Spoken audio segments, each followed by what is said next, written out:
இப்போ ப்ராஃபிட்னு சொல்லி சொன்னால இந்த அபோட்டோடைய ப்ராஃபிட் உங்களுக்கு நான் வந்து காமிச்சிடுறேன். இது வந்து இந்தியா பிசினஸ். இவங்களுடைய ப்ராஃபிட் பாருங்க, 190 இருந்து கண்டினியூஸா வந்து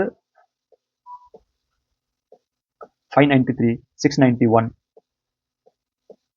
799, 949, 1414. இவங்களுடைய ப்ராஃபிட் வந்து கண்டினியூஸா இன்க்ரீஸாக தான் இருக்கும். எப்பயுமே டிக்ரீஸ் ஆகுதோ இல்லை வந்து கம்மியாகுதோ அந்த ஒரு இது வந்து பேட்டர்ன் வராது.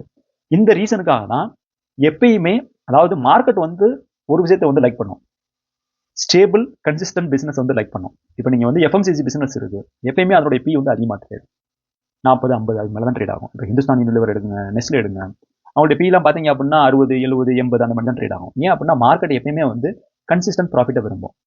அந்த ரீசனுக்காக தான் இப்போ அபோட் பார்த்தீங்க அப்படின்னா, அபோட் எடுத்துக்கோங்க, அஸ்ட்ராஜெனிக்கா எடுத்துக்கோங்க, எந்த பிசினஸ் எடுத்தாலுமே ஓரளவுக்கு வந்து இந்த மாதிரி கம்பெனிக்கு வந்து பி வந்து அதிகமாக கொடுப்பாங்க.